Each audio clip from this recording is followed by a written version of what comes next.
الحمد للہ نحمده ونستعینه ونستغفره ونصلی علی رسولہ الکریم اما بعد اعوذ باللہ من الشیطان الرجیم بسم اللہ الرحمن الرحیم رب اشرح لی صدری ویسر لی امری واحلل عقدۃ من لسانی یفقہوا قولی آمین یا رب العالمین۔ السلام علیکم ورحمۃ اللہ وبرکاتہ۔ سیرہ سیریز کا I can't believe 70th part ہے آج ہمارا، اور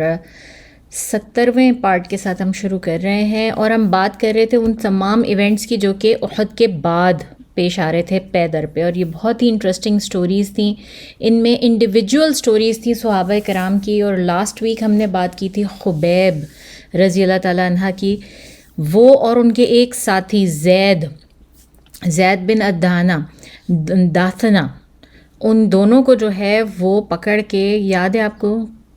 قبیلے نے جو ہے وہ ایک ایمبوش کیا تھا ان کے اوپر، اور 10 لوگوں کو رسول اللہ صلی اللہ علیہ وسلم نے بھیجا تھا ان کو ٹیچ کرنے کے لیے۔ جب اس کو رجیع کا واقعہ بھی کہتے ہیں، اور یہ وہ واقعہ ہے جس میں کہ ادال اور قورہ قبیلے جو تھے وہ آئے رسول صلی اللہ علیہ وسلم کے، ان کے کچھ لوگ آئے اور انہوں نے خواہش ظاہر کی کہ ہمارے قبیلے میں کئی لوگ مسلمان ہو رہے ہیں، کیا آپ ہمیں جو ہے وہ کوئی اچھے اساتذہ فراہم کر سکتے ہیں؟ اور رسول صلی اللہ علیہ وسلم نے ان کی درخواست پر ان کو 10 یا 6 بہترین اصحاب صفہ میں سے اساتذہ فراہم کیے، اور رجیع کے مقام پر جا کے انہوں نے ایمبوش کیا اور ان سب کو شہید کر دیا۔ اس واقعے کو رجیع کہتے ہیں، اور اس کے بارے میں ہم ڈیٹیل میں بات کر چکے ہیں پچھلی ویڈیو میں۔ اس سے شدید برے طریقے سے جو ہے، جسے کہتے ہیں کولڈ بلڈ کے اندر، ان کو سب کو شہید کر دیا گیا، اور ان میں سے 2 لوگ جو بچے تھے، زید اور جو ہے خبیب، ان دونوں کو اپنا غلام بنا کر ان کو قریش کو بیچ دیا گیا۔ خبیب رضی اللہ تعالیٰ عنہ کی کہانی ہم نے بڑی ڈیٹیل میں کی تھی لاسٹ پارٹ میں، اسے جا کے ضرور سنیے گا کہ ان کو کس طرح سے کروسیفائی کیا گیا مکہ میں، اور وہ کیا مثال پیچھے چھوڑ کر گئے۔ ان کی جو سٹوری ہے وہ ایک مشہور سٹوری ہے ہمارے جو مسلمان، جو اسلامک کلچر ہے، اسلامک ہسٹری جو، اس میں ایک بہت مشہور نام ہے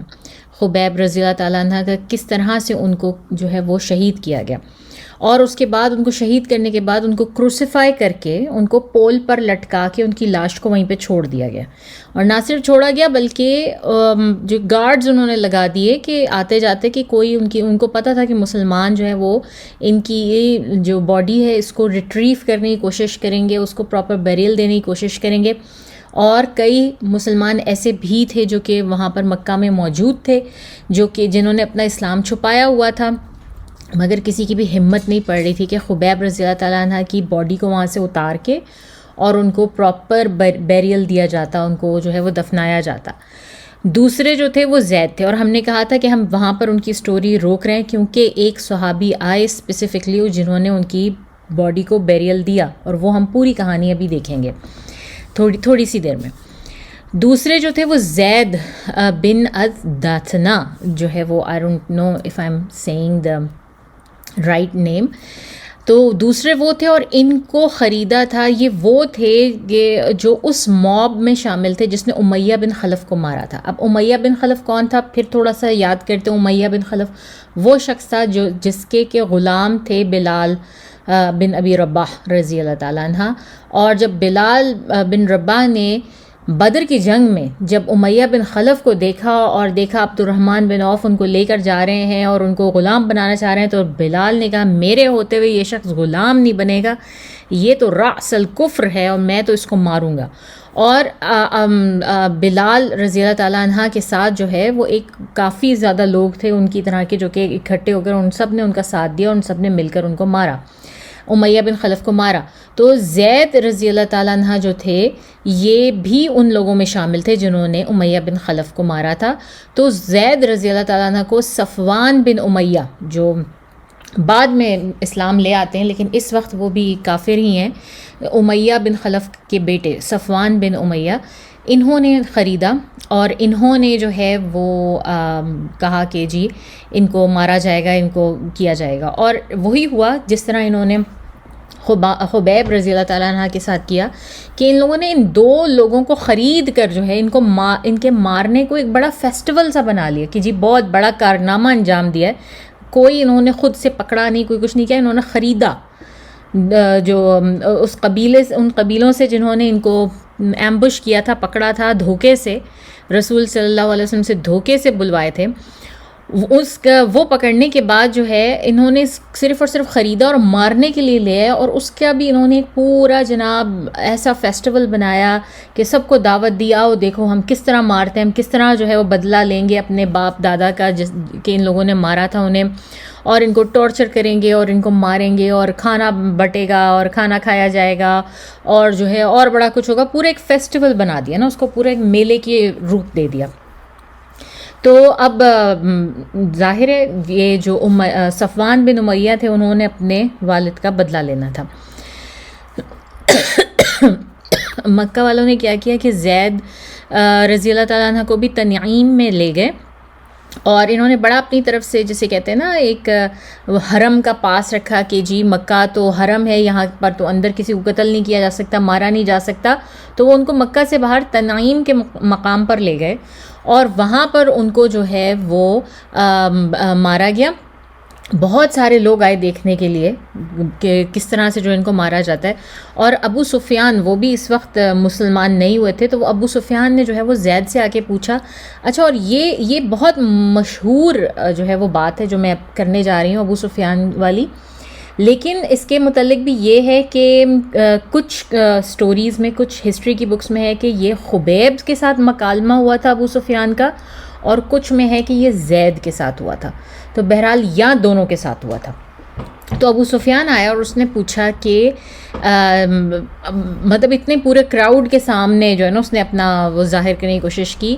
کہ میں تم سے جو ہے نا وہ ایک بات پوچھتا ہوں زید, اور تم اللہ کو گواہ بنا کر جو ہے سچ بولنا, بالکل بھی جھوٹ نہیں بولنا, اور میں تمہیں جو ہے میں تمہیں اللہ کا واسطہ دیتا ہوں یا اوتھ دیتا ہوں کہ تم نے سچ بولنا ہے. کیا تم اس وقت نہیں چاہتے کہ اس وقت تمہارے ساتھ جو کچھ ہو رہا ہے, کیا تم نہیں چاہتے کہ اس وقت تمہاری جگہ محمد صلی اللہ علیہ وسلم ہوں اور وہ تمہیں ریپلیس کریں, اور ان کے ساتھ یہ سب کچھ ہو رہا ہوتا جب کہ تم اپنے گھر میں اپنی فیملی کے ساتھ آرام سے بیٹھے ہوتے. اور ظاہر سی بات ہے یہ سب ہو ہی تمہارے ساتھ اس لیے رہا ہے کیونکہ رسول صلی اللہ علیہ وسلم یعنی محمد نے تمہیں یہاں پر بھیجا ہے, اور تو کیا تم نہیں چاہو گے کہ تمہاری جگہ اس وقت وہ ہوتے, تم اپنی جگہ ان کے ساتھ ٹریڈ نہیں کرنا چاہو گے, ان کے ساتھ بدلنا نہیں چاہو گے. تو اس پر زید رضی اللہ تعالیٰ عنہ نے رسپانس دیا کہ تم نے مجھ سے پوچھا ہے کہ میں اپنی جگہ جو ہے اپنے گھر والوں کے ساتھ اور اپنی فیملی کے ساتھ ہوتا اور اپنی جگہ تبدیل کر لیتا یا ٹریڈ کر لیتا رسول صلی اللہ علیہ وسلم سے, اور وہ میری جگہ جو ہے وہ اس عذاب سے گزر رہے ہوتے, اس ٹارچر سے, اور ان کو مارا جا رہا ہوتا. تو میں اللہ کی قسم کھا کے تمہیں کہتا ہوں کہ میں ہرگز یہ ٹریڈ قبول نہیں کرتا, کبھی بھی نہیں کروں گا, کبھی بھی میں نہیں چاہوں گا کہ میں اپنی فیملی کے ساتھ اپنے گھر میں آرام سے بیٹھا ہوں اور رسول صلی اللہ علیہ وسلم جو ہیں وہ یہاں پر میری جگہ موجود ہوں. اور میں ہرگز یہ نہیں چاہوں گا کہ یہ تو دور کی بات ہے کہ وہ یہاں موجود ہوں, میں تو یہ بھی نہیں چاہوں گا کہ میں اپنی فیملی کے ساتھ بیٹھا ہوں گھر میں آرام سے, اور رسول صلی اللہ علیہ وسلم کو ایک تنکا بھی چبھ جائے یا ایک جسے کہتے ہیں نا کانٹا بھی ذرا سا چبھے, میں تو یہ بھی برداشت نہیں کروں گا کہ ان کے پاؤں میں کانٹا بھی چبھے. تو تمہیں اندازہ بھی ہے کہ تم کیا بول رہے ہو یا تم کیا بکواس کر رہے ہو. یہ زید نے جو ہے نا وہ رسپانس دیا ابو سفیان کو, تو جس پر ابو سفیان نے کہا کہ واللہ یعنی میں اللہ کو گواہ بنا کے کہتا ہوں کہ میں نے آج تک کسی انسان کو کسی دوسرے انسان سے اس طرح کی محبت میں نہیں پایا, یا جس طرح سے جو ہے وہ رسول صلی اللہ علیہ وسلم کے جو صحابی ہیں وہ ان کے ساتھ محبت کرتے ہیں, یا وہ جس طرح سے ان کی عزت کرتے ہیں, چاہت کرتے ہیں. کیونکہ اس بات کو یاد رکھیں کہ ابو سفیان ایک ایسا بندہ ہے جو کہ تجارت کے لیے ساری دنیا میں پھرتا رہتا ہے. یہ کانسٹنٹلی جو ہے وہ کبھی یمن جا رہا ہے, کبھی روم کی طرف جا رہا ہے, کبھی پرشیا کی طرف جا رہا ہے. تجارتی اس کے حوالے سے اس کے پولیٹیکل کانٹیکٹس بہت زیادہ ہیں, اور اس شخص نے درباروں میں بادشاہوں کے ساتھ اور بہت بڑے بڑے وزیروں کے ساتھ ان کے جو دوسرے چھوٹے لوگ ہیں، ان کی جو عوام ہیں، ان کا پورا سلوک دیکھا ہوا ہے. تو کمنگ فرام ہم، اس جیسے آدمی سے جو ہے یہ بات مطلب آنا کہ جو یہ کہہ رہا ہے کہ میں نے آج تک ایسا بندہ ہی نہیں دیکھا دنیا میں کہ جو اس طرح کے مقام پر فائز ہے، اور اس کے جو اس کے ماتحت ہیں، جو اس کے صحابی ہیں یا اس کے جو گارڈز ہیں یا جو اس کے چاہنے والے ہیں، وہ اسے اتنی محبت کرتے ہیں، اس طرح کی محبت کرتے ہیں کہ وہ اپنی موت کے وقت بھی وہ اپنی جگہ اس کے ساتھ ٹریڈ نہیں کر پا رہے. یہ کمنگ فرام ابو سفیان، یہ ایک بہت بڑی بات ہے کہ جس نے دیکھی ہوئی ہیں یہ ساری چیزیں. اگر ایک عام آدمی جو مکہ میں کھڑا ہوا وہ کہتا تو شاید یہ اتنی بڑی بات نہ ہوتی، لیکن کیونکہ یہ ایک ایسے بندے کے منہ سے آ رہی ہے جس نے بڑے بڑے درباروں میں اور ادھر ادھر جا کے دیکھا ہوا ہے باقاعدہ یہ سارا سلوک، تو اس طرح سے جو ہے وہ بہرحال ابو سفیان کا یہ مکالمہ ہوا زید رضی اللہ تعالیٰ عنہ کے ساتھ. اور اس کے بعد ایک شخص تھا جس کا نام تھا نسقاس، اس کو جو ہے وہ زید رضی اللہ تعالیٰ عنہ کو شہید کرنے کا حکم دیا گیا، اور پھر ان کو اسی طرح سے شہید کر دیا گیا، زید رضی اللہ تعالیٰ عنہ کو بھی اور دوسری طرف خبیب کو، ان دونوں کو مکہ میں اس طرح شہید کر دیا گیا. اور مسلمان جو تھے مکہ کے وہ نہیں آئے ظاہر سامنے کے لیے، کیونکہ وہ اپنی زندگیوں کے لیے بہت زیادہ خوفزدہ تھے، اور ان کو پتہ تھا کہ اگر ان کا اسلام کھل گیا تو ان کا بھی رہنا بے انتہا مشکل ہو جائے گا مکہ میں. تو ان دونوں انسٹنسز کے اوپر جس وقت زید رضی اللہ تعالیٰ عنہ کو بھی شہید کیا جا رہا تھا اور جب خبیب رضی اللہ تعالیٰ عنہ کو بھی شہید کیا گیا نا، تو اس وقت ایٹ دا سیم ٹائم اگر آپ اٹھا کے کیمرہ اپنا لے جائیں مدینہ میں جہاں پہ رسول صلی اللہ علیہ وسلم شاید مسجد نبوی میں بیٹھے ہیں، تو وہ اچانک سے بیٹھے بیٹھے نا بیچ میں کہتے ہیں وعلیکم السلام یا زید، وعلیکم السلام یا خبیب، ایک دم سے بیٹھے ہوئے وہ کہتے ہیں. تو ان کے سلام جو ہے نا وہ لٹرلی رسول صلی اللہ علیہ وسلم کو پہنچائے گئے. اسی وقت جبرائیل امین لے کر آئے، کیونکہ یاد ہے آپ کو جب خبیب کو بھی شہید کیا جا رہا تھا تو ان کے آخری الفاظ بھی یہی تھے کہ یا اللہ میں یہاں آپ کی خاطر شہید کیا جا رہا ہوں، آپ رسول صلی اللہ علیہ وسلم کو میرا سلام پہنچا دیں اور انہیں بتا دیں کہ خبیب جو ہے وہ کسی کاورڈ کی، کسی جو ہے نا وہ بزدل کی موت نہیں مرا، بلکہ وہ دین کی خاطر اس طرح سے مرا جا رہا ہے. تو وہ سلام جب پہنچایا گیا تو رسول صلی اللہ علیہ وسلم نے ریئل ٹائم میں اس کا جواب دے رہے ہیں، ان کو وہاں پر وہ سلام پہنچایا جا رہا ہے. اور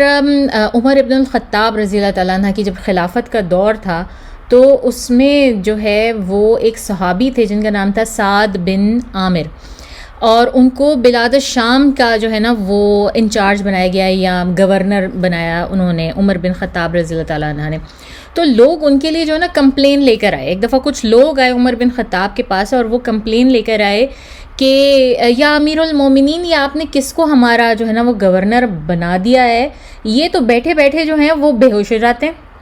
اچانک سے بالکل بیٹھے بیٹھے جو ہے نا یہ بے ہوش ہو جاتے ہیں، یہ بالکل فٹ نہیں ہے اس پوزیشن کو سرو کرنے کے لیے. اور کبھی جو ہے وہ پوری محفل میں بیٹھے ہوتے ہیں اور بے ہوش ہو جاتے ہیں، یا پھر رونا شروع کر دیتے ہیں اور اتنا روتے ہیں کہ بس. تو عمر بن خطاب نے جو ہے ان کو بلایا سعد بن عامر کو اور ان سے پوچھا کہ بھئی کیا معاملہ ہے، آپ کے ساتھ کوئی میڈیکل ایشو ہے، کوئی مینٹل ایشو ہے، کیا مسئلہ ہے جو آپ اس طرح سے کرتے ہیں، کیا فٹ نہیں ہے، لوگوں کی کمپلینز آ رہی ہیں آپ کے بارے میں. تو سعید جو ہیں انہوں نے کہا کہ میں قسم کھاتا ہوں کہ میں بالکل بھی بیمار نہیں ہوں، مجھے میڈیکلی کوئی ایشو نہیں ہے، فزیکلی کوئی ایشو نہیں ہے، اور لیکن میں ان لوگوں میں سے تھا جو کہ اس آڈینس میں موجود تھے، ان لوگوں میں موجود تھے جو کہ دیکھنے آئے تھے وہ میلہ جس میں کہ خبیب رضی اللہ تعالیٰ عنہ کو شہید کیا جانا تھا. ہم لوگ اس میلے میں دیکھنے آئے تھے اور مجھے ان کی دعا یاد آتی ہے. اگر آپ یاد کریں پچھلے ہفتے ہم نے ان کی ایک دعا، بڑی خوبصورت ان کی دعا تھی، اس کا پورا ترجمہ سنا تھا، پڑھا تھا. اور جب میں ان کی شہادت کو جو ہے وہ یاد کرتا ہوں اور جس طرح سے جتنی برے طریقے سے ان کو شہید کیا گیا تھا، جب میں اس کو یاد کرتا ہوں اور مجھے یاد آتا ہے کہ میں ان دیکھنے والوں میں موجود تھا اور میں نے کچھ بھی نہیں کیا. اس وقت یہ جو صحابی ہیں سعید بن عامر، یہ اس وقت مسلمان نہیں تھے جس وقت خبیب رضی اللہ تعالیٰ عنہ کو شہید کیا گیا، یہ صرف اس آڈینس میں موجود تھے جس نے کہ دیکھا. تو وہ کہتے ہیں کہ مجھے جب یاد آتا ہے نا کہ میں انہوں نے جو دعا کی تھی اور جو بد دعا کی تھی ان سارے لوگوں کے اوپر جنہوں نے ان کو مارا تھا، اور جب میں سوچتا ہوں کہ ان کو کس طرح سے شہید کیا گیا تو میں بے ہوش ہو جاتا ہوں. میں یہ سوچ کے اس خوف کی وجہ سے جو ہے نا وہ بے ہوش ہو جاتا ہوں کہ میں ان لوگوں میں موجود تھا جو کہ چیئرنگ کر رہے تھے، جو کہ شاید تالیاں بجا رہے تھے یا آوازیں نکال رہے تھے ان کی شہادت کے وقت. تو اسی لیے جو ہے میں اس خوف سے شہید جو ہے بار بار بے ہوش ہوتا ہوں. تو اس پر عمر رضی اللہ تعالیٰ عنہ نے انہی لوگوں کو بلایا جو کمپلین لے کر آئے تھے، ان سے کہا تھا کہ نہ صرف یہ آدمی بہترین ہے تم لوگوں کو سرو کرنے کے لیے، یہ بالکل فزیکلی مینٹلی فٹ ہے، بلکہ یہ بہترین ہے، یہ ایک یونیک، ایک بالکل یونیک اور بہت ہی زبردست انڈیویجول ہے جس کو میں نے تمہارا گورنر بنایا، اس سے بہتر ہو نہیں سکتا کوئی آدمی. تو انہوں نے ان کو واپس بھیج دیا. خیر یہ ایک سائڈ ٹینجنٹ تھا. غزوہ رجی، جس کو یہی جو رجی کا جو انسیڈنٹ تھا جس کی ہم نے بات کی، جس میں کہ ان 10 لوگوں کو یا 6 لوگوں کو شہید کیا گیا تھا، تو اس کے بعد جو پہلا ایک اور بالکل اس کے پیرالل میں نا ایک اور انسیڈنٹ ہو رہا ہے کہ ایک طرف غزوہ رجی ہو رہا ہے، دوسری طرف ایک اور انسیڈنٹ ہو رہا ہے جو کہ مسلمانوں کی ہسٹری میں کہتے ہیں کہ دھوکہ دہی کا نا سب سے بڑا واقعہ رسول صلی اللہ علیہ وسلم کی پریزنس میں، ان کی زندگی میں مسلمانوں کے ساتھ جو بڑا ترین جو دھوکہ ہوا نا، کیونکہ بہت سارے ایسے دھوکے تھے جس کے بارے میں رسول صلی اللہ علیہ وسلم کو اللہ تعالیٰ نے پہلے سے آگاہ کر دیا، جس میں یہودیوں کے جو تھے، اور انہوں نے پہلے سے پریکاشنز لے لیے. اور کئی بار ایسا ہوا کہ رسول صلی اللہ علیہ وسلم کے اوپر قاتلانہ حملہ ہوا اور اس کے بارے میں بھی اللہ تعالیٰ نے انہیں آگاہ کر دیا. یہ ایک پرٹیکولر انسیڈنٹ ہے جس کو کہ اللہ تعالیٰ نے، جس کے بارے میں رسول صلی اللہ علیہ وسلم کو آگاہ نہیں کیا، اور اس کے بہت شدید نتائج جو مسلمانوں کو بھگتنے پڑے. تو وہ انسیڈنٹ کچھ اس طرح سے تھا کہ اب جس وقت زید اور خبیب کی جو ہے وہ مدینہ خبر پہنچی تو منافق جو تھے نا،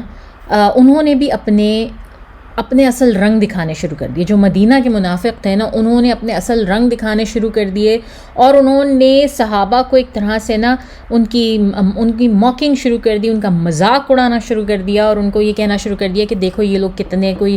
بیوقوف لوگ ہیں، یہ لوگ مر گئے، یہ پبلکلی انہوں نے اپنی جان دے دی، اور اس طرح سے ان کی جو ہے وہ جان لی گئی، ان کی شہادت لی گئی. کس وجہ سے؟ صرف اور صرف محمد صلی اللہ علیہ وسلم کی وجہ سے. اور یہ لوگ چاہتے تو یہ اس کے بجائے اپنے گھروں میں اپنی فیملیز کے ساتھ آرام سے بیٹھے ہوتے. دیکھو ہم بھی تو ہیں نا، ہم بھی آرام سے بیٹھے ہیں، ہماری جان و مال کو کوئی خطرہ نہیں ہے، مگر یہ کتنے بے وقوف لوگ ہیں کہ انہوں نے اپنی جانیں دے دیں. اور پھر اللہ تعالیٰ نے جو ہے وہ آیت سورہ بقرہ کی اس ضمن میں نازل کی جس میں کہ ان ہپوکریٹس کو، ان منافقین کو جو ہے نا وہ اللہ تعالیٰ نے پوری طرح سے ایکسپوز کیا. اور وہ سورہ بقرہ کی آیت ہے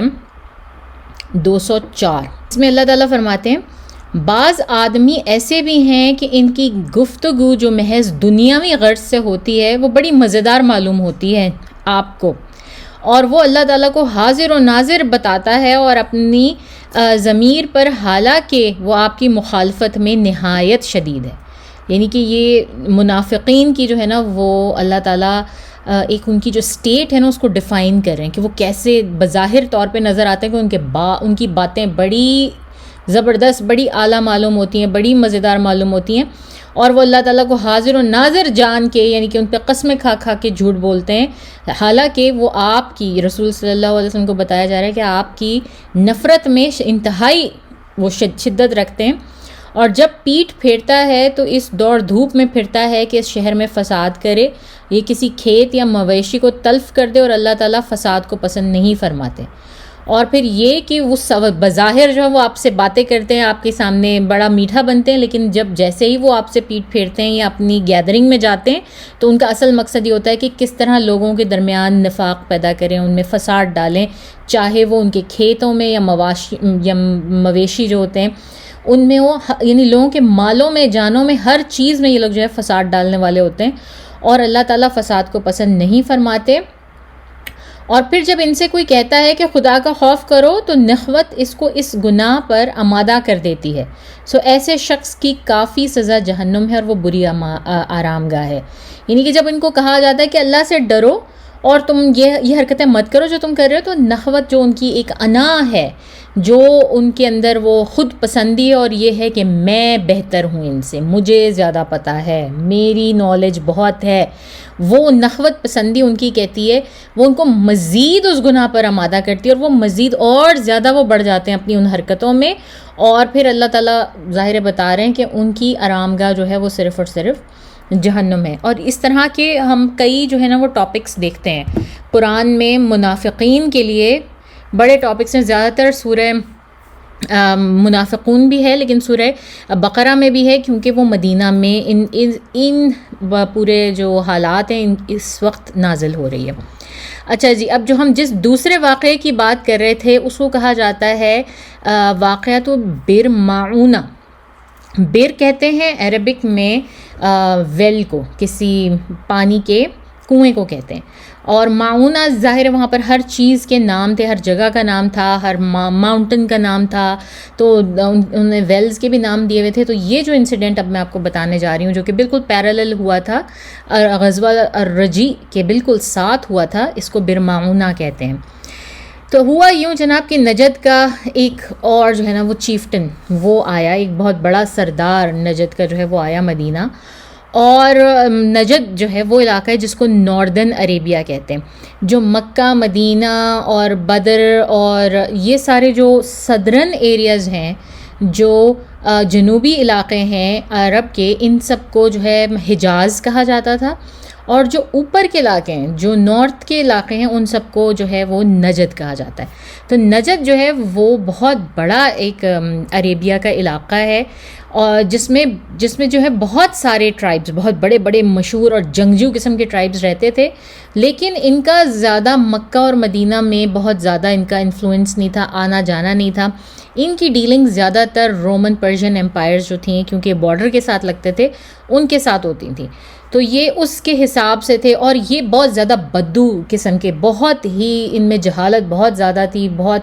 جو ہے وہ بدو قسم کے ٹرائب تھے. اور یہاں پر ابھی اسلام نہیں پہنچا تھا، یہ بہت زیادہ سویلائز نہیں، آپ کہہ لیں کہ مکہ اور مدینہ جو ہے وہ پھر بھی تھوڑی سی ٹریڈنگ کی وجہ سے جو ہے وہ ایسی سٹیز تھیں جہاں پر دوسرے کلچرز بھی تھے. تھوڑا بہت ان لوگوں کو معلوم تھا دوسرے کلچرز کے بارے میں بھی، دوسرے طرح کے لوگوں کے بارے میں بھی عرب سے باہر. لیکن یہ جو نجد کے جو قبائل تھے نا، یہ بالکل پیور بدو اور بالکل ان سویلائز جو ہیں یہ لوگ تھے. تو ان میں ایک بہت بڑا ان کی الگ الائنسز تھیں. اور جیسے کہ ہمیں معلوم ہے کہ پورے عربیہ میں کوئی ایک کنگ تو تھا نہیں، علاقوں کے حساب سے یہ لوگ ٹرائبز میں بٹے ہوئے تھے، اور ہر ٹرائب کا اپنا جو ہے وہ ہوتا تھا. اور جو سب ٹرائبز ہوتے تھے، جیسے ایک ہی خاندان کے جو سب ٹرائبز بنے ہوئے بہت زیادہ، ان میں کوئی جو سب سے بڑا ہوتا تھا ایلڈرلی، ان سب کا ایک بڑا سردار مانا جاتا تھا. تو ایک ان میں سے سردار تھا جس کا نام تھا عبد المالک بن براہ. اور یہ شخص ابو البراء، اس کو ہم نک نیم اس کا ہم جو ہے یہ پکاریں گے. یہ آیا ایک دفعہ مدینہ رسول صلی اللہ علیہ وسلم کے پاس، اور اس نے مسلمانوں کو دیکھا اور یہ بڑا امپریس ہوا، اور امپریس ہو کے ملا رسول صلی اللہ علیہ وسلم سے، اور مسلمانوں کی کس طرح سے وہ ایک باقاعدہ سویلائزیشن، ایک کلچر ڈیولپ کر رہے ہیں. اور اس کو یہ چیز بڑی اچھی لگی. تو اس نے رسول صلی اللہ علیہ وسلم سے پہلے بیٹھ کے بڑا سنا، بہت سنا اسلام کے بارے میں سارا کچھ، لیکن اس کی نا کھوپڑی میں زیادہ پڑا نہیں، بہت زیادہ اس کو سمجھ نہیں آیا. تو اس نے کہا کہ اچھا یہ میسج تو اچھا ہے، بہت اچھا ہے، اور اگر یہ ہمارے اندر بھی آ جائے تو ہم بھی شاید ترقی کر لیں، کچھ کریں. تو اس نے کہا، اس نے رسول صلی اللہ علیہ وسلم سے اس نے بھی یہی کیا کہ اس نے بہت کہا کہ اگر آپ ہمارے ساتھ اپنے بہترین ٹیچرز کو بھیج دیں، میرے ساتھ بھیج دیں، اور وہ جگہ جگہ چلے جائیں نجد میں، اتنا بڑا ہے نجد، اور وہ ڈفرینٹ جگہوں پر جائیں اور وہ پریچ کریں، اسلام کی دعوت دیں، تو ہمارے لوگ بھی جو وہ اس طرف آئیں اور ہم میں بھی یہ ترقی آ جائے اور ہم بھی اس کو جو ہے وہ کریں. تو ابو البراء کی بات سن کے رسول صلی اللہ علیہ وسلم بہت خوش ہوئے، کیونکہ یہ ان کا بہت بڑے لیڈران میں سے جو ہے وہ ایک لیڈر تھا. اور رسول صلی اللہ علیہ وسلم کو جب یہ اپارچونٹی نظر آئی کہ نجد کا علاقہ اتنا بڑا ہے، وہاں پر بھی اسلام کا پیغام چلا جائے گا، جس طرح اس سے پہلے جو ہے وہ مدینہ میں آیا تھا رسول صلی اللہ علیہ وسلم نے، جس طرح سے اپنے جو ہے بہترین صحابہ کرام کو بھیجا تھا، میں ان کا نام بھول گئی ہوں، جن کی شہادت مصعب بن عمیر، جی ان کو بھیجا تھا. تو وہی اپرچونٹی رسول صلی اللہ علیہ وسلم کو یہاں پر بھی نظر آئی، اور انہوں نے فوری طور پر جو ہے نا وہ ایک ڈیلیگیشن پورا ترتیب دیا رسول صلی اللہ علیہ وسلم نے. بہترین قراء جو ان کے اصحاب صفہ میں سے تھے وہ چنے، اور ایک نہیں، دو نہیں، 10 نہیں، 70 صحابی اصحاب صفہ میں سے رسول صلی اللہ علیہ وسلم نے اپوائنٹ کیے، کیونکہ نجد بہت بڑا تھا. اور یہی جو ہے وہ ان کا آئیڈیا تھا کہ ہر قبیلے میں ایک آدھ صحابی چلا جائے گا، ایک یا دو، جتنے بھی وہاں پہ قبیلے کے سائز کے لحاظ سے، اور وہ جا کے اسلام کی ترویج کریں گے، دعوت دیں گے اور لوگوں کو اسلام کا پیغام پہنچائیں گے، ان کو سکھائیں گے. تو رسول صلی اللہ علیہ وسلم نے بہترین جو ہے نا صحابی وہ اکٹھے کیا. اب جو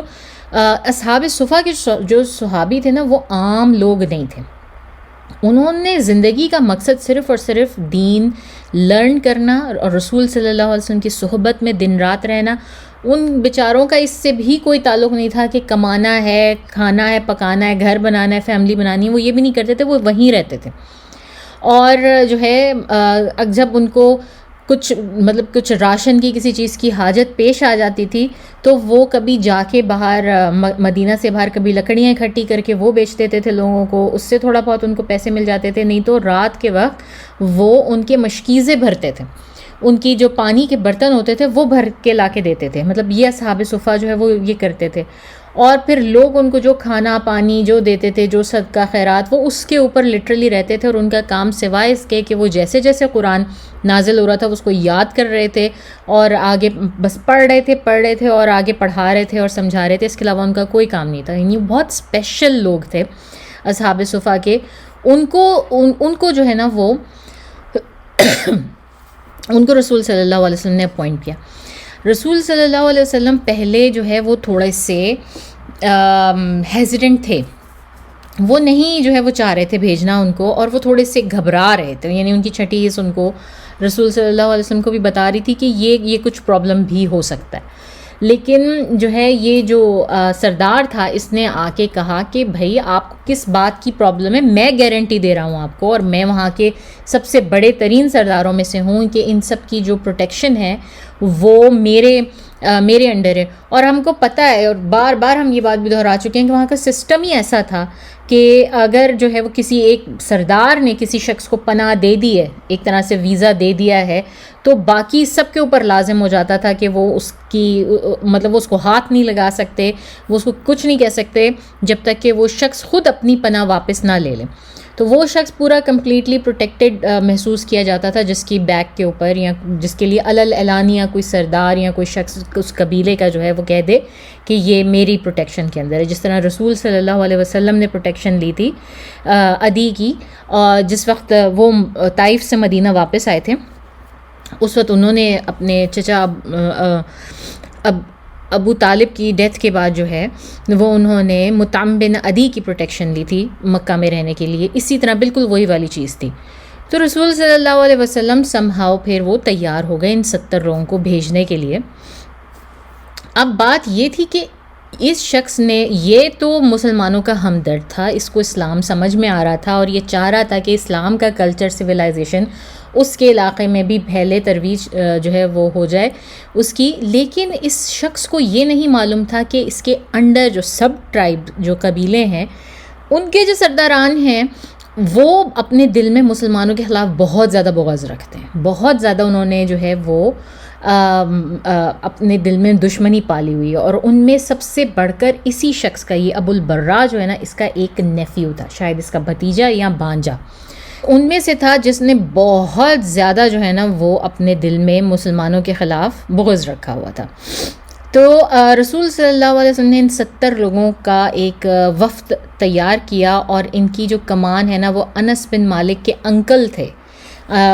انس بن مالک رضی اللہ تعالیٰ عنہ ان کے انکل تھے، ان کے ہاتھ میں دی. یعنی کہ ان کا جو ہے ان کو سربراہ بنایا. جیسے کہ رسول صلی اللہ علیہ وسلم کی ہمیشہ ہم دیکھتے ہیں کہ جہاں کہیں 2-3 لوگوں کا وفد بھیج رہے ہیں ان میں ایک سربراہ بنا کے ضرور بھیجتے ہیں رسول صلی اللہ علیہ وسلم. تو انس بن مالک جو ہے وہ خود نریٹ کرتے ہیں اور وہ خود ہمیں بتاتے ہیں کہ امام بخاری سے ہمیں پتہ چلتا ہے کہ رسول صلی اللہ علیہ وسلم نے 70 صحابہ کرام کو، جن کو کہ القراء کہا جاتا تھا، قراء کا مطلب ہوتا ہے قرآن پڑھنے والے ہیں، ریسائٹرز قرآن کے، قاری جن کو ہم کہتے ہیں. اور یہ لوگ جو ہیں اور بہت ہی ہمبل مینس سے یہ لوگ آئے تھے، اور ان لوگوں کی نمازیں اور تہجد، اور یہ لوگ مشہور تھے انصار کی پانی کے برتن بھرنے کے لیے، اور یہ یقیناً ان لوگوں میں سے تھے جن کو اللہ تعالیٰ نے باقاعدہ چنا، شہادت کے لیے باقاعدہ چنا. تو اس کے بعد جو ہے جب یہ وفد، چھوٹا سا وفد جو ہے یہ 70 لوگوں کا، یہ معونہ کے جو پانی کا جو کنواں تھا اس کے قریب پہنچے، بر معونہ پہ جب یہ لوگ پہنچے تو انہوں نے ایک لیٹر جو ہے نا وہ حرم بن ملان کے ہاتھ میں دے کے اس جگہ کا جو چیفٹن تھا، جو نیئرسٹ چیفٹن تھا جس کا نام تھا عامر بن طفیل، اس کے پاس بھیجا. اور یہ بنو عامر سے اس کا تعلق تھا. ٹھیک ہے. اب رسول صلی اللہ علیہ وسلم نے نکلتے ہوئے ان کو اپنا جو ہے وہ ایک لیٹر، ایک شخص کو اپنا باقاعدہ وہ بنایا، کیا کہتے ہیں، قاصد بنایا، اور ان کو ایک لیٹر دیا جس میں کہ رسول صلی اللہ علیہ وسلم نے مینشن کیا کہ میں تمہیں جو ہے وہ یہ لوگ بھیج رہا ہوں، اور یہ امن میں آ رہے ہیں، یہ کوئی جنگ لڑنے کچھ نہیں آ رہے، اور اس طرح سے تمہارے جو ہے وہ چیف نے، ایک بہت بڑے سردار نے جو وہ ہم سے مطلب اس کی ریکویسٹ کی تھی، یہ اس طرح سے آ رہے ہیں. تو اس لیٹر میں یہ سارا کچھ درج تھا. اور ایک صحابی جن کا نام حرم بن ملان تھا، جب یہ لوگ بر معونہ پہ پہنچے تو اس کے بعد انہوں نے کہا کہ پہلے یہ لیٹر لے کے جاؤ، یہ اس سردار کو دو، اس کے بعد ہم آگے بڑھیں گے، تاکہ ان کو معلوم ہو کہ ہم کس مقصد کے لیے آ رہے ہیں، ہم پہ کوئی غیر ضروری طور پہ حملہ نہ ہو جائے یا کچھ اور، ہم کسی اور پرابلم میں نہ چلے جائیں. تو یہ عامر بن طفیل جو ہے نا، یہ وہ شخص تھا جس کی ہم نے بات کی کہ ابو البرا جو ان کا سب سے میجر جو سردار تھا، یہ اس کا کوئی بھانجا بھتیجا یا اس کا بہرحال کوئی رشتہ دار تھا. اس کے بعد اچھا، اب اس کی تھوڑی سی ہسٹری میں جاتے ہیں کہ یہ شخص اتنا مسلمانوں سے کیوں خائف تھا اور کیوں مسلمانوں کے خلاف تھا اتنا زیادہ. کہتے ہیں کہ اس سے پہلے بھی رسول صلی اللہ علیہ وسلم کے ساتھ انٹریکشن ہوا. رسول صلی اللہ علیہ وسلم نے جو ہے وہ اس کی یا تو ملاقات ہوئی، اور اچھا یہ ملا رسول صلی اللہ علیہ وسلم کے بعد، اور رسول صلی اللہ علیہ وسلم نے قرآن کا پیغام رکھا اس کے سامنے، اور اس کو بھی سمجھ میں آیا، یہ بھی سمجھ گیا کہ واقعی یہ ایک ایسا پیغام ہے کہ اگر یہ پھیل جاتا ہے لوگوں میں تو یہ بہت بڑی جو ہے نا بہت بڑی کامیابی ہونے والی ہے، یا اس شخص کی، رسول صلی اللہ علیہ وسلم جو ہیں، یہ ان کا فیوچر یہ ہے کہ یہ بہت زیادہ کامیاب ہونے والے ہیں. جو بھی ذرا دور رس نگاہ رکھنے والا انسان تھا نا، اس کو فوراً قرآن سننے کے بعد اور رسول صلی اللہ علیہ وسلم سے ملنے کے بعد اس بات کا اندازہ ہو جاتا تھا. تو اس شخص کو، عامر بن طفیل کو بھی یہ اندازہ تو ہو گیا. اس سے ہمیں پتہ چلتا ہے کہ یہ کتنا تیز دماغ کا، کتنا وائز انسان تھا. لیکن اس نے جب رسول صلی اللہ علیہ وسلم سے ملا تو اس نے ان کے سامنے 3 شرطیں رکھیں. رسول صلی اللہ علیہ وسلم کو یہ 3 شرطیں دے رہا ہے، جس میں سے پہلی شرط یہ تھی کہ آپ بے شک آئیں، ہمارے علاقے میں جو بدو ہیں ان میں اسلام جو ہے پھیلائیں، ان کو دعوت دیں، اور آپ اپنا اسلام کا کام جاری رکھیں، لیکن جو شہر ہیں سارے ان پہ میں حکومت کروں گا، حکومت میری، مگر آپ اپنا پیغام پھیلاتے رہیں. بالکل اسی طرح جس طرح سے آج کل کی سیکولر اسٹیٹس ہیں کہ وہ کہتے ہیں کہ جی دین جو ہے وہ آپ کا بالکل ایک طرف رہے، وہ صرف چرچز میں رہے، وہ صرف اور صرف مسجدوں میں رہے، اور باقی جو رول ہے وہ کوئی اور شخص کرے گا. ٹھیک ہے، یہ پہلا آپشن اس نے دیا. دوسرا آپشن اس نے کہا کہ آپ جو ہے وہ اسلام کا پیغام پہنچائیں، آپ اپنا ریلیجن جو ہے سب کو پہنچائیں، اور جتنی دور یہ جاتا ہے اس کو جانے دیں. مطلب میں آپ کے ساتھ کھڑا ہوں، میں آپ کی مدد کروں گا اس میں، لیکن جب آپ کی وفات ہو جائے، رسول صلی اللہ علیہ وسلم کو کہہ رہا ہے، جب آپ کی وفات ہو جائے تو میں آپ کا سکسیسر بنوں گا.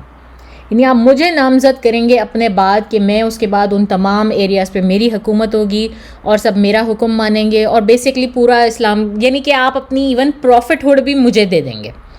تو کیونکہ اس کا ظاہر ایک بدو دماغ تھا، اس کے ذہن میں یہ تھا کہ رسول صلی اللہ علیہ وسلم خود اپنے ذہن سے سارا کچھ کر رہے ہیں. اس کو اس بات کا اندازہ نہیں تھا کہ اللہ تعالیٰ اپوائنٹ کرتے ہیں رسولوں کو، نبیوں کو، اور اللہ کے حکم سے وہ سارا کام کرتے ہیں. یہ اس طرح کسی بندے کو ایسے دی نہیں جا سکتی پلیٹ میں رکھ کے جو آپ کی رسالت ہے یا نبوت ہے. تو یہ اس کا آپشن نمبر 2 تھا. اور تیسرا اس کا آپشن یہ تھا کہ میں 1,00,000 لوگوں کی جو ہے نا وہ آرمی پھر میں بناتا ہوں، پورا کا پورا اہل غطفان جو ہے نا، پورا کا پورا طائف اور کا ریجن، اور وہ سب کے سب آئیں گے اور آپ کے ساتھ فائٹ کریں گے، رسول صلی اللہ علیہ وسلم کو کہہ رہے ہیں، اور آپ کو مار دیں گے اور میں آپ کو ڈیفیٹ کر دوں گا اور آپ کی جگہ لے لوں گا. یہ اس کا آپشن نمبر 3 تھا. تو رسول صلی اللہ علیہ وسلم نے اس کو کہا کہ جاؤ بھائی، ہمیں تمہاری کسی بھی آپشن کی ضرورت نہیں ہے، جاؤ خلی ولی. اس سے کوئی بات ہی نہیں کی اس کے بعد رسول صلی اللہ علیہ وسلم نے. اب اس شخص کے پاس جو ہیں وہ یہ 70 آدمی گئے ہیں، اور اس شخص کے پاس رسول صلی اللہ علیہ وسلم کا جو قاصد ہے حرام بن ملان جو ہے، وہ ان کا لیٹر لے کر اب اس شخص کے پاس گیا ہے. اب اس کی مینٹیلٹی آپ کو سمجھ میں آ گئی نا. تو جب یہ گیا، یہ جو ہے نا یہ گئے حرام بن الحان جو ہیں، یہ جب اس ابو طفیل کے پاس گئے تو اس آدمی نے جو ہے وہ ان سے خط لیا، مگر نہ اس کو کھولا نہ اس کو پڑھا، بلکہ اپنی آنکھوں سے اشارہ کیا. پیچھے سے کوئی آدمی، کوئی کسی بدو کو کوئی خاص قسم کا اشارہ کیا، وہ نیزہ لے کر بھاگتا ہوا آیا اور اس قاصد کے، اس مسلمان قاصد کے آر پار کر دیا. یعنی کہ لٹرلی پیچھے کندھوں کے بیچ میں اس نے نیزہ مارا اور شاید دل پھاڑ کے جو ہے وہ آگے سے پورا کا پورا نیزہ نکل گیا، آر پار ہو گیا. اور جیسے ہی جو ہے وہ یہ کام ہوا تو یہ حرام بن ملان جو ہیں، انہوں نے ایک جسے نا زور سے نعرہ بلند کیا کہ اللہ اکبر اللہ اکبر، میں فزت ورب الکعبہ، جو ہے یہ ان کا نعرہ تھا. اور یہ سارے کے سارے جو ہیں وہ کھڑے ہوئے اور حیرانی سے دیکھ رہے ہیں کہ یہ شخص مارا جا چکا ہے، اس کے اوپر اتنا شدید حملہ ہو چکا ہے کہ اس نے مرنا ہی مرنا ہے، اور یہ مرتے ہوئے کیا بول رہا ہے. انہوں نے کہا فزتو ورب الکعبہ. فزتو کا مطلب ہوتا ہے میں جیت گیا، میں کامیاب ہو گیا، یعنی میری بہت بڑی جیت ہو گئی. ورب الکعبہ یعنی کعبے کے رب کی قسم میں جیت گیا. یہ جو ہے نا انہوں نے یہ نعرہ بلند کیا. تو یہ سارے لوگ جو ہے نا وہ حیرانی اور پریشانی میں دیکھ رہے ہیں کہ یہ کیا ہوا، یہ اس شخص نے کیا کیا. اور ان میں ایسے بھی لوگ موجود تھے جو کہ لیٹر آن جا کے معلوم کرتے ہیں کہ اس صحابی نے یہ کیوں کہا، یہ فزت الرب الکعبہ کیوں کہا اس صحابی نے مرتے وقت. اور جب انہوں نے معلوم کیا کہ اسلام میں شہادت کا کیا مقام ہے اور انہوں نے کیوں کہا، تو اس کے بعد وہ خود مسلمان ہو گئے اس گیدرنگ میں. یعنی کہ مرتے مرتے بھی ان کی جو ہے وہ یہ ایک دعوت ہوئی اسلام کی. مگر یہ شخص جو عامر بن طفیل تھا، اس نے اپنی اصلیت دکھائی. اس نے بغیر جو ہے وہ خط کھولے رسول صلی اللہ علیہ وسلم کا یا پڑھے، یا اس بات کا جو ہے وہ پاس رکھے ہوئے کہ اس کے اپنے کسی انکل نے، اتنے بڑے سردار نے جو ہے وہ رسول صلی اللہ علیہ وسلم کے ساتھ یہ معاہدہ کیا ہے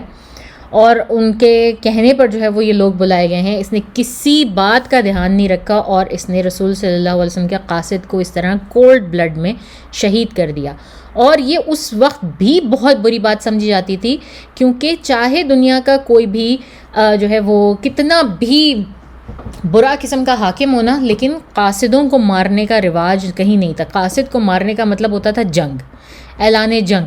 کبھی بھی ایسا نہیں ہوتا تھا کہ کوئی قاصد آپ کے پاس جو لے کر آیا حکم نامہ کسی اس کو مارا جائے، اس کو کوئی بھی تکلیف پہنچائی جائے. تو یہ اس نے بہت ہی گندی، جسے کہتے ہیں نا آپ، اسٹریٹجی وہ اس شخص نے جو ہے وہ اختیار کی. تو اب اس کو معلوم تھا کہ یہ اب جو ہے وہ مشکل میں تو آ گیا ہے، کیونکہ اس نے ایک بہت ہی غلط کام کیا ہے. نہ صرف یہ مطلب گلوبل سٹینڈرڈز کے اوپر، بلکہ اس نے اپنے جو ٹرائبل سٹینڈرڈز تھے اس نے وہ خود اپنے ہی خاندان کے اگینسٹ بھی گیا یہ سب کر کے. تو اب اور اس کو یہ بھی پتا تھا کہ وہ 70 لوگ جو ہیں جن کے بیچ میں سے یہ قاصد آیا تھا وہ باہر کھڑے ہیں، وہ سرحد کے اس طرف، یا وہ بیر معونہ جو ہے وہ اس کے پاس موجود ہیں. اب اگر ان تک یہ خبر پہنچی کہ میں نے اس کو مار دیا، ان میں سے ایک شخص کو میں نے اس طرح سے کولڈ بلڈ میں مار دیا ہے، تو ڈیفینیٹلی جو ہے وہ بھی مجھ پر اٹیک کر سکتے ہیں، یا وہ فوراً جائیں گے واپس رسول صلی اللہ علیہ وسلم کے پاس، وہ پوری آرمی اکٹھی کر کے لائیں گے اور رسول صلی اللہ علیہ وسلم میرے اوپر اٹیک کر سکتے ہیں. تو اس شخص نے، عامر بن طفیل نے پروگرام بنایا کہ وہ جو 70 کے 70 لوگ باہر موجود ہیں ان کو بھی شہید کر دیا جائے، ان کو بھی مار دیا جائے. لیکن ظاہر ہے یہ اکیلا یہ کام نہیں کر سکتا تھا، 70 کی تعداد بہت بڑی ہوتی ہے. ہم نے دیکھا کہ جنگ احد میں 70 مسلمان شہید ہوئے تھے، تو مسلمانوں کو ایک بہت بڑی ایک زک پہنچی تھی، ایک بہت بڑی جو ہے وہ شدید جھٹکا لگا تھا، کیونکہ یہ تقریباً 10% تھے ان کی پوری آرمی کا. اور اب اگین یہ 70 لوگ مدینہ میں سے نکل کے جو گئے ہیں، اگین یہ 10-15% ہے مسلمانوں کی اس وقت کی ٹوٹل پاپولیشن کا، یہ کوئی چھوٹا نمبر نہیں ہے. تو عامر نے کیا کیا، اپنے قبیلے کے لوگوں کو بلایا اور ان سے کہا کہ ہمیں جانا ہے اور ان 70 لوگوں کو مارنا ہے. اور قبیلے کے جو کئی لوگ تھے وہ ابو البراء کے ساتھ تھے، ان کو معلوم تھا ابو البراء نے جو ہے وہ ان لوگوں کو پروٹیکشن دی تھی اور یہ رسول صلی اللہ علیہ وسلم سے وعدہ کر کے آیا تھا. تو انہوں نے کہا کہ نہیں بھائی، وہ زیادہ بڑا سردار ہے، ہم تو اس کے اگینسٹ نہیں جائیں گے. تو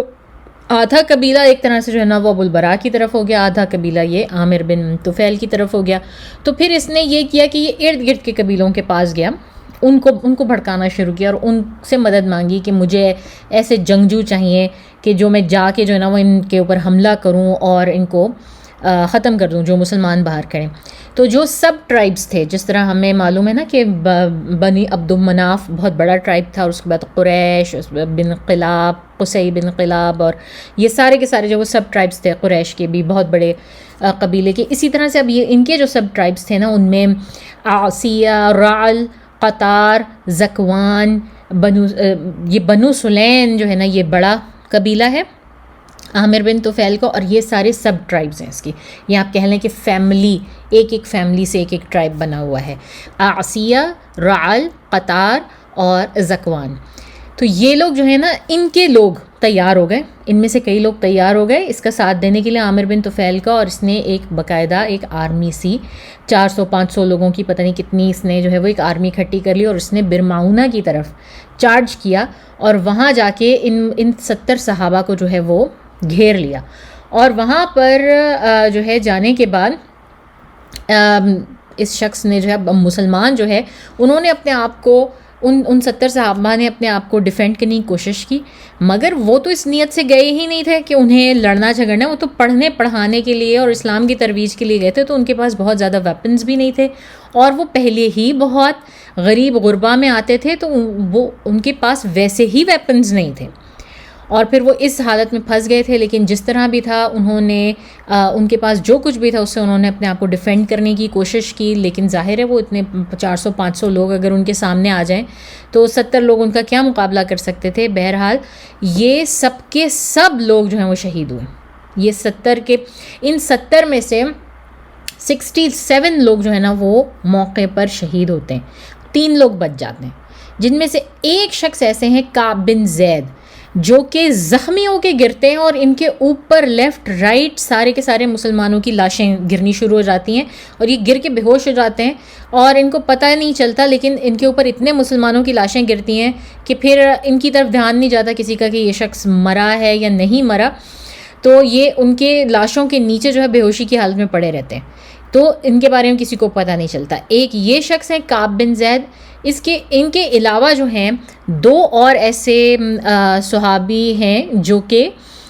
بچ جاتے ہیں. اور وہ کیوں بچ جاتے ہیں؟ وہ اس لیے بچ جاتے ہیں کہ وہ وہاں پہ موجود نہیں ہوتے. شاید ان کے ساتھ کچھ مویشی تھے یا وہ پانی لینے کے لیے گئے. بہرحال وہ کسی کام سے نا قبیلوں کے انہوں نے والنٹیئر کیا تھا کہ وہ کچھ دور جا کے وہ جو ہے کام کریں گے. شاید وہ مویشی چرانے کے لیے گئے یا وہ کچھ اور کرنے کے لیے گئے. پانی لینے کا سینس اس لیے نہیں بنتا کیونکہ یہ برمعونہ کے پاس تھے. تو بہرحال یہ لوگ اتنی دور تھے کہ ان کو نہیں پتہ تھا کہ باقی کے جو ان کے 67 افراد ہیں ان کے ساتھ کیا ہوا وہاں پر. ان کو نہیں پتہ چلا. یہ 2 لوگ تھے. ان میں سے ایک شخص عامر بن امیہ تھے اور دوسرے منذر بن محمد تھے. اب یہ دونوں بہت دور تھے. منذر بن محمد جو ہیں وہ انصار میں سے تھے. عمار بن امیہ جو ہیں وہ اس میں سے تھے، مہاجرین میں سے تھے. اب جس وقت یہ لوگ واپس آ رہے تھے تو انہوں نے اس جگہ پر جہاں پر یہ لوگ چھوڑ کر آئے تھے اپنا قافلہ، انہوں نے وہاں دیکھا کہ گدھ منڈلا رہے ہیں. کوے اور گدھ جو ہے نا وہ منڈلا رہے ہیں اوپر. اور ان کو اندازہ تھا کہ ڈیزرٹ میں کوے اور گدھ جہاں منڈلاتے ہیں اس کا مطلب ہے کہ ان کو وہاں پہ کھانا نظر آیا، وہاں پر کوئی مردار ہے. تو ان کو ایک دم سے شک گزرا کچھ ہو گیا ان کے ساتھ، اور یہ لوگ دوڑتے ہوئے وہاں پہ. اب یہ دوڑتے جا رہے ہیں اور ساتھ میں آپس میں جو ہے نا وہ بات کرتے جا رہے ہیں ایک دوسرے سے کہ ہم پتہ نہیں ہم کہاں جا رہے ہیں، پتہ نہیں ان لوگوں کے ساتھ کیا ہو گیا اور کیسے ہو گیا. تو یقیناً کچھ نہ کچھ برا ہوا ہے ان کے ساتھ، جو یہ گدھ جو ہے وہاں پہ منڈلا رہے ہیں. تو جو المنذر تھے نا، انہوں نے کہا کہ انہوں نے آپس میں بات کرنی شروع کی. انہوں نے کہا کہ اگر کچھ ہو گیا ہے نا تو ہمیں فوری طور پہ جو ہے نا ہمیں وہاں جانے سے پہلے ہمیں واپس پلٹ جانا چاہیے اور فوراً رسول صلی اللہ علیہ وسلم کے پاس جانا چاہیے اور ان کو جا کے اطلاع دینی چاہیے کہ جو ہے وہ یہ سب کچھ کیا ہو گیا اور کیا ہمارے ساتھ جو ہے نا وہ دھوکہ ہوا ہے، بہت بڑا دھوکہ ہوا ہے. اور اس طرح لے جا کے ان 70 لوگوں کو آپ سے لے کر گئے اور اس کے بعد ان کو شہید کر دیا گیا. تو المنذر جو تھے نا، انہوں نے کہا کہ میں تو نہیں گیو اپ کروں گا چاہے کچھ بھی ہو جائے. اگر کوئی بہت بڑا نقصان بھی ہے وہاں پر جہاں ہم پہنچنے والے ہیں اور ہمارے لوگوں کو مار بھی دیا گیا ہے، کچھ بھی ہے، تو میں نہیں چاہتا کہ جو ہے نا میں پیچھے رہ جاؤں. وہ سب کے سب شہید ہو گئے اور میں پیچھے رہ جاؤں، میں بچنے والوں میں سے ہوں، میں جا کے ان کی کہانی بتاؤں سب لوگوں کو. نہیں، میں یہ سب نہیں کروں گا. میں بھی ان شہید ہونے والوں میں سے شامل ہونا چاہتا ہوں، میں ان کی کہانی سنانے والوں میں سے نہیں ہونا چاہتا. جبکہ دوسرے عمار جو تھے ان کو یہ تھا کہ نہیں، ہمیں جا کے واپس رسول صلی اللہ علیہ وسلم کو بتانا چاہیے. یہ وہاں پہنچے اور انہوں نے دیکھا کہ وہاں پہ پورا میسیکر ہو چکا ہے، مسلمانوں کی لاشیں ہر طرف بکھری پڑی ہیں. لیکن جو ہے وہ جو کفار تھے ان قبائل سے آئے ہوئے، عامر بن طفیل کی جو فوج تھی وہ بھی زیادہ دور نہیں تھی. تو ان صحابیوں نے بہرحال آپس میں یہ لوگ ڈسکشن تو کرتے جا رہے تھے اور عمار کا پوائنٹ آف ویو بالکل ڈفرینٹ تھا. وہ چاہتے تھے کہ واپس جا کے رسول صلی اللہ علیہ وسلم کو بتائیں، خبر دیں. لیکن جب انہوں نے منذر کا جذبہ دیکھا، انہوں نے کہا ٹھیک ہے. پھر یہ دونوں بھی اپنی تلواریں نکالی انہوں نے اور جا کے ان سے بھڑ گئے. وہ پوری کی پوری جو فوج تھی، تو ظاہر ہے کیا ہونا تھا کہ المنذر جو ہیں ان کو تو فوراً شہید کر دیا گیا، اور یہ عمار جو ہے نا ان کو بنا لیا گیا، سلیو بنا لیا گیا.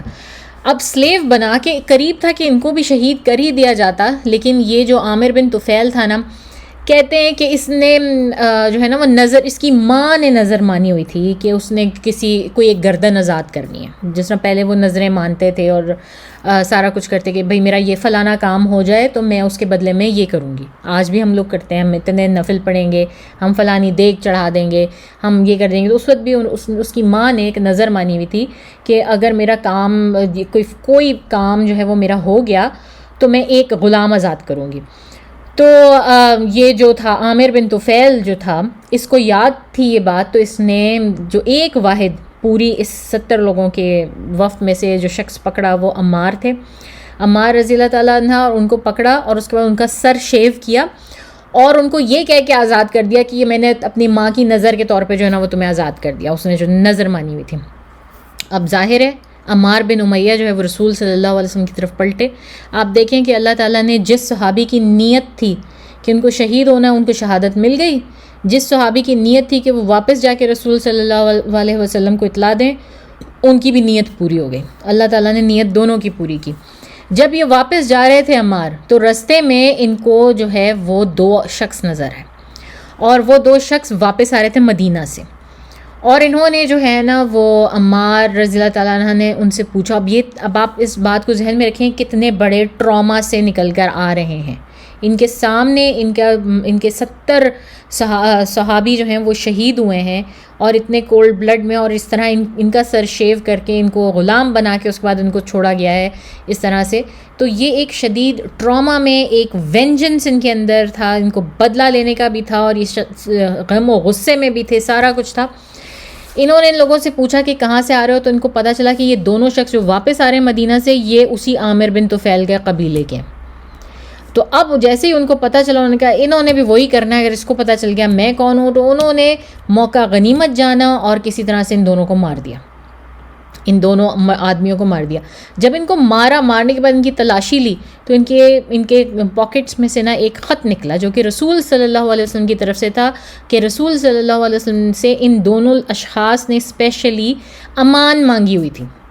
اور رسول صلی اللہ علیہ وسلم نے لکھ کے اپنی مہر لگا کے ان کو امان دی ہوئی تھی.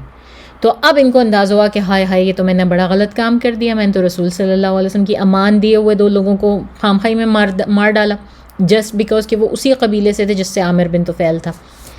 اینی ویز یہ پہنچے رسول صلی اللہ علیہ وسلم کے پاس، جس حالت میں بھی تھے پہنچے.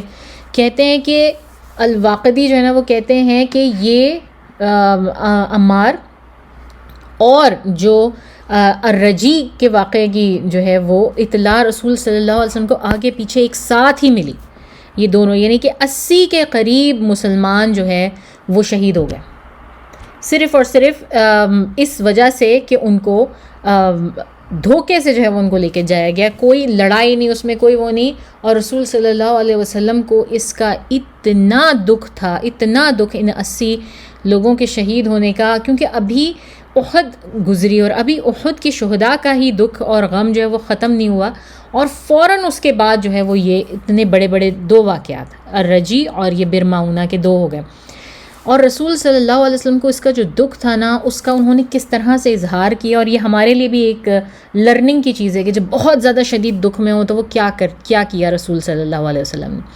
تو رسول صلی اللہ علیہ وسلم ہر نماز کے ساتھ، چاہے وہ فجر ہو، ظہر ہو، عصر، مغرب، عشاء، دن میں 5 نمازوں کے ساتھ رسول صلی اللہ علیہ وسلم نے دعائے قنوت پڑھنی شروع کی، قنوت نازلہ، اور ان قبائل کے اوپر نام لے کر جو ہے رسول صلی اللہ علیہ وسلم نے ان کے خلاف بد دعا کرنی شروع کر دی، جن میں زکوان، لحیان، عاصیہ، رعل، زکوان، یہ سارے قبائل جو تھے بنو عامر کے، اور ان سب کے اوپر ایک ایک کے اوپر نام لے کر رسول صلی اللہ علیہ وسلم نے ان کے اوپر دعائے قنوت پڑھنی شروع کر دی، اور 1 ماہ تک ہر نماز کے ساتھ رسول صلی اللہ علیہ وسلم دعائے قنوت پڑھتے رہے. ٹھیک ہے، اور پڑھتے رہے اور ان کے اوپر بد دعا کرتے رہے. اور اس کے بعد اللہ تعالیٰ نے قرآن میں کچھ آیات نازل کی کہ جس میں ان کے بارے میں بتایا گیا، ان لوگوں کے بارے میں جو شہید کر دیے گئے تھے ان کے بارے میں بتایا گیا کہ کون ہے جو ان کی طرف سے جا کے اور بتائے گا ان کے بھائیوں کو کہ وہ اللہ کے ساتھ ہیں اور وہ روزی اور رزق پا رہے ہیں. رسول صلی اللہ علیہ وسلم کو کون یہ بتائے گا کچھ. اور اس کے بعد وہ امام بخاری سے ہمیں پتہ چلتا ہے، بخاری اور مسلم کی روایات سے ہمیں پتہ چلتا ہے کہ وہ آیات جو اللہ تعالیٰ نے پھر اس کے جواب میں نازل کی تھیں وہ بعد میں منسوخ ہو گئیں، وہ بعد میں ان کو اللہ تعالیٰ نے تبدیل کر دیا، ختم کر دیا قرآن میں سے. آپ کو معلوم ہے ایسی بھی آیات موجود ہیں قرآن میں جن کو تبدیل کیا گیا، اور ایسی بھی آیات ہیں جن کو کمپلیٹلی جو ہے وہ نکال دیا گیا قرآن میں، وہ اب ہم نہیں پڑھتے لیکن اس دور میں پڑھی جاتی تھیں. تو اس طرح کی کچھ آیات تھیں، اس کے بس ہمیں ریمننٹس اس کا کچھ تھوڑا بہت سا جو ہے وہ ہمیں ملتا ہے، اور وہ قرآن میں موجود ہے. تو اس طرح سے جو ہے بخاری اور مسلم میں ان کا جو ہے وہ ذکر ہمیں اس طرح سے ملتا ہے. اور اس کے بعد جو ایک وہ صحابی جو بیچ میں گر گئے تھے اور جن کے اوپر مسلمانوں کی باڈیز پائل اپ ہو گئی تھیں، کعب رضی اللہ تعالیٰ عنہ، وہ بھی کسی طرح سے جس وقت وہ سب لوگ وہاں سے چلے گئے اور سب خالی ہو گیا میدان، تو پھر وہاں سے اٹھے اور کسی نہ کسی طرح سے مدینہ پہنچے، اور انہوں نے جا کے تمام یہ حالات انہوں نے بھی جا کے رسول صلی اللہ علیہ وسلم کو بتائے، جس کی وجہ سے یہ قنوت النازلہ جو ہے وہ رسول صلی اللہ علیہ وسلم پڑھ رہے تھے. اب اس میں ایک بہت بڑا جو بینیفٹ ہے کہ ہم مسلمان اسپیشلی جو دعائے قنوت پڑھتے ہیں، رسول صلی اللہ علیہ وسلم نے ہر وقت وہ دعا نہیں پڑھی. وطر میں جو ہم دعا پڑھتے ہیں وہ دعا ہے، وہ آپ کے اپنے حق میں جو ہے وہ پڑھی جاتی ہے، لیکن جو قنوت نازلہ جو اللہم انا نستعینک وہ والی جو ہے، وہ رسول صلی اللہ علیہ وسلم نے انتہائی شدید کلیمٹی میں کفار کے اوپر لعنت کرنے کے لیے اور بد دعا کے لیے پڑھی ہے. وہ ہر وقت پڑھنے کی نہیں ہے، اور اس کو پڑھنے کا یہ بھی نہیں ہے کہ آپ نے صرف وطر میں پڑھنی ہے. کسی بھی وقت آپ اگر کلیمٹی میں موجود ہیں، آپ کی بہت تکلیف میں موجود ہیں، آپ کسی بھی وقت وہ دعا جو ہے مانگ سکتے ہیں، اور ہر نماز کے ساتھ مانگی جا سکتی ہے. اس لیے جو ڈفرینٹ جو کانسیپٹ ہے نا دعائے قنوت کا، وہ ہماری جو میجر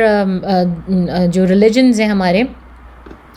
حنفی، شافعی، مالکی، ان میں سب میں الگ الگ ہے. کوئی کہتے ہیں کہ فجر کے ساتھ پڑھنی چاہیے، کوئی کہتے ہیں نہیں مغرب کے ساتھ، کوئی کہتے ہیں ظہر عصر کے ساتھ. لیکن اس کی جو اصل ہے وہ یہاں اس سٹوری سے نکلتی ہے کہ رسول صلی اللہ علیہ وسلم نے 1 مہینے تک ان کفار کے خلاف جو ہے وہ دعا پڑھی، اور ہر نماز میں پڑھی جا سکتی ہے. لیکن اس کا کانسیپٹ یہ ہے، جو ہم وطر کے ساتھ پڑھتے ہیں یا جو پڑھتے ہیں وہ یہ قنوت نازلہ نہیں، وہ دعا ہے. وہ دعا جو ہے وہ آپ کے اپنے لیے ہے، اور وہ دعا آپ مختلف جو ہے بکس میں آپ کو مل جاتی ہے، وہ دعا پڑھنے کی ہے. تو یہ قنوت نازلہ کا جو ہے وہ یہ کانسیپٹ تھا. اب یہ جو 2 واقعات ہم نے پڑھے، ان کا ہم اگر ایک جنرل سا آئیڈیا لیں تو اس سے ہمیں بہت ساری چیزیں سیکھنے کو ملتی ہیں، بہت ساری لرننگ ملتی ہے. اور جس میں سب سے پہلی یہ کہ اسلام کا جو ریلیجن ہے نا، ہمارا جو مذہب ہے، یہ ایسے ہی نہیں پھیلا، یہ بغیر لاسز کے نہیں پھیلتا. اس میں اتنی زیادہ جو ہے وہ سیکریفائس ہے کہ رسول صلی اللہ علیہ وسلم نے اور جو پہلی جنریشن تھی صحابہ کرام کی، ان سب نے جتنے زیادہ سیکریفائسز کیے ہیں ان کا ہم اندازہ نہیں لگا سکتے. اور بغیر ان سیکریفائسز کے یہ جو ہے وہ اسلام نہیں پھیلتا، چاہے وہ ان کی اپنی باڈی کے لاس ہیں، کسی نے اپنے جو ہے وہ ہاتھ پاؤں کٹوائے ہیں، کچھ کیے، چاہے وہ ان کے مال، چاہے وہ ان کی رہند گھروں کے لاسز ہیں، چاہے وہ ان کے جان مال، ان کے عزیز و اقربا، ہر طرح کا لاس برداشت کیا ہے. اور جب جا کے جو ہے وہ اسلام اس اسٹیٹ میں پہنچا جس میں کہ ہمیں ملا ہے. اور پھر آپ یہ دیکھیں، کمپیریزن کریں، ایک طرف خبیب ہیں جن کو پکڑ کے لے کر جایا گیا اور ان کے ہاتھ میں بلیڈ تھا اور ان کے سامنے چھوٹا سا بچہ تھا، اور وہ چاہتے تو وہ اس کو جو ہے وہ اپنا بنا کے اس کو کڈنیپ کر لیتے، کسی طرح سے اپنا ہاسٹیج بناتے اور خود وہاں سے نکل جاتے، یا اس بچے کو مار دیتے ہیں، کچھ کرتے. اور دوسری طرف یہ عامر بن طفیل جو کہ آلریڈی ایک قبیلے کا سردار تھا، صرف اس لیے کہ اس کو سرداری بعد میں رسول صلی اللہ علیہ وسلم نے نہیں دینی تھی، تو اس نے اتنا بڑا ڈرامہ کیا اور دھوکہ دہی کے ساتھ اتنے زیادہ لوگوں کو، مسلمانوں کو شہید کیا. تو مسلمانوں کا جو ایمان، ایک دل جس میں ایمان ہے اور ایک دل جس میں کفر ہے، اس کا فرق جو ہے وہ بڑا واضح نظر آتا ہے کہ کتنی موریلٹی ہوتی ہے ایک ایمان والے دل میں، کتنا جو ہے وہ ایمان کا مطلب ہے کہ آپ میں عام حالات میں لوگوں کے لیے امپیتھی بھی اتنی زیادہ ہے، اور جس دل میں کفر ہے اس کا تو عام حالات میں بے گناہوں کے لیے بھی اس کے دل میں کوئی رحم نہیں. پھر ہم نے دعائے قنوت کی بات کی، کانسیپٹ آف قنوت، وہ اس سے ہمیں سیکھنے کو ملا. اور پھر انس بن مالک کہتے ہیں کہ ہاں، یہ ہمیں انس بن مالک رضی اللہ تعالیٰ عنہ کی حدیث سے پتہ چلتا ہے کہ رسول صلی اللہ علیہ وسلم نے بئر معونہ کے واقعے کے بعد ہر آخری رکعت کے رکوع کے بعد کھڑے ہو کر قنوت جو ہے وہ دعا قنوت پڑھی اور شہداء کے لیے دعا کرتے تھے. جو احد کے شہداء تھے، بئر معونہ کے شہداء تھے، رجی کے شہداء تھے، ان سب کے لیے وہ دعا کرتے تھے، اور ان کے جن لوگوں نے ان کو مارا تھا ان کے خلاف بد دعا کرتے تھے. اور پھر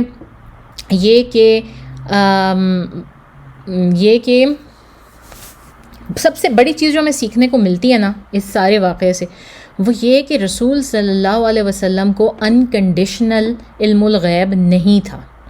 ان کو اتنا علم الغیب تھا جو اللہ تعالیٰ نے ان کو دیا تھا. اگر رسول صلی اللہ علیہ وسلم کو علم الغیب ہوتا، جو کہ ہماری کچھ جماعتیں ہیں مسلمانوں کی جو کہ اس بارے پہ فرم بلیو کرتے ہیں کہ نہیں جی رسول صلی اللہ علیہ وسلم کو علم الغیب تھا، اگر ان کو علم الغیب ہوتا تو وہ پہلے نہ اندازہ لگا لیتی، ان 80 جانوں کے ضائع ہونے سے پہلے وہ نہ کر لیتے.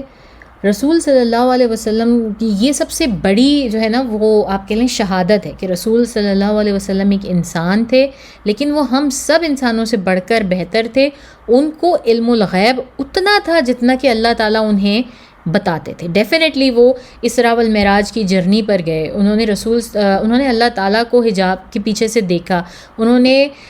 جبرائیل امین رضی اللہ تعالیٰ عنہ کو پورے اپنی اصل حلیے میں، اصل حالت میں دیکھا، اور سارا کچھ یہ سب کچھ علم الغیب میں سے ہے. اور جنات ان پر ایمان لائے، وہ جنات کی جماعتوں کے ساتھ گئے اور ان کو جو ہے وہ پوری طرح سے انہیں بھی دعوت دی. لیکن یہ انکنڈیشنل نہیں ہے، یہ صرف وہیں پر ہے اور اتنا ہی ہے جتنا کہ اللہ تعالیٰ نے ان کو تعلیم فرمائی اور ان کو پاور دی کہ ہاں جی اب آپ اتنا کر سکتے ہیں، اتنا دیکھ سکتے ہیں. یہ انکنڈیشنل علم الغیب نہیں ہے. تو یہ اس سے ہمیں سب سے زیادہ جسے کہتے ہیں نا کہ پتہ چلنا چاہیے. اور پھر ایک فائنل پوائنٹ جو ہے وہ یہ ہے کہ عامر بن طفیل جیسے لوگ ہم دیکھتے ہیں کہ جو ایک پوائنٹ پر زندگی میں دنیا میں اتنا فساد مچاتے ہیں اور بے گناہوں کے ساتھ اتنا برا سلوک کرتے ہیں، انہیں مارتے ہیں، وہ خود بھی کبھی اچھی موت نہیں مرتے. ان کا جو ہے وہ چاہے دنیا میں وہ کچھ عرصہ لے لیں، اس کا مزہ لے لیں، لیکن بعد میں ان کی موت یقینی ہوتی ہے اور بہت ہی بری ہوتی ہے. اور عامر بن طفیل بھی بہت ہی بری اور پیتھیٹک موت مرا کہ جو کہ ایکسپیکٹ کیا جا سکتا تھا. اس کے جسم میں نا کسی ٹائپ کی لیپریسی، یعنی کہ جسے کہتے ہیں نا جزام کا مرض اس وقت ہوتا تھا کہ جس میں آپ کی گوشت پورا کا پورا جو ہے وہ گل جاتا تھا لٹرلی. تو اس طرح کی لیپریسی کے ایک مرض میں یہ شخص مبتلا ہوا اور اس کی پوری جو کھال تھی نا، گوشت تھا، وہ گلنے سڑنے لگا اور گرنے لگا اس کی باڈی کے اوپر سے، اور اس کے پاس سے اتنی بدبو آتی تھی کہ اس کے لوگوں نے ہی جو ہے نا اس کو پھر نکال دیا، قبیلے سے نکال دیا، اس کو ایک دور ایک جگہ پر تنہائی کہ اس میں پھینک دیا، اور اس کا دماغ پلٹ گیا، ڈیلوژنل ہو گیا، پاگلوں والی باتیں کرنے لگا. اور اسی طرح کی حالت میں، کریزی لونٹک کی حالت میں جو ہے نا وہ اس کی کہیں پر ڈیتھ ہوئی، کسی کو پتہ بھی نہیں کہاں مرا، کب مرا، کہ اور جو ہے وہ جا کے مطلب جہاں مرا وہیں پہ نہ کسی نے کفنایا، نہ دفنایا، نہ کسی نے پوچھا. تو اس شخص کا انجام یہ ہوا. اور اگلی آیت میں اللہ تعالیٰ نے ان صحابہ کو جو یہ شہید ہوئے ان کے لیے کہا کہ اور لوگوں میں سے ایسے بھی ہیں جو اپنی جان اللہ کی رضا کے حصول کے لیے بیچ ڈالتے ہیں، اور اللہ بندوں کے حق میں بہت مہربانی کرنے والا ہے. تو یہ جو ہے 208 سورہ البقرہ کی 208 آیات، 8ویں آیت جو اللہ تعالیٰ نے ان صحابہ کرام کے بارے میں کی جنہوں نے کہ اپنی جانیں دیں، اور میں بھی کہ یہ خبیب یا زید رضی اللہ تعالیٰ عنہ کے متعلق اسپیسیفکلی ان کے متعلق ہوں. تو یہ سب جو ہے وہ واقعہ، میرا خیال ہے کہ آج ہم اتنا ہی رکھتے ہیں، ٹائم کافی ہو گیا آلریڈی، کیونکہ اگلے ہفتے ہم پھر جو ہے وہ آئیں گے، اور ابھی بھی یہ سٹوریز ختم نہیں ہوئی ہیں، ٹھیک ہے نا. اب یہ ہو گیا، اب اس کا آگے کیا جو ہے وہ بنتا ہے. اور ابھی تک ہم وہاں پر نہیں پہنچے کہ جہاں پر خبیب رضی اللہ تعالیٰ عنہ کی باڈی جو ہے وہ ریسکیو کرنے کے لیے جو صحابی آتے ہیں، ابھی ہم نے ان کی سٹوری بھی کرنی ہے. تو نیکسٹ ویک ہم وہ سب کریں گے، وہ بھی سب بہت مزیدار سٹوریز ہیں، بہت مزہ آئے گا انشاءاللہ آپ کو سن کے. تو ضرور یاد رکھیے، دعاؤں میں یاد رکھیے ہر طرح کی. اور اب تک کے لیے اتنا ہی. وآخر دعوانا ان الحمد للہ رب العالمین. سبحانک اللہم نشہد ان لا الہ الا انت نستغفرک ونتوب الیک. السلام علیکم ورحمۃ اللہ وبرکاتہ.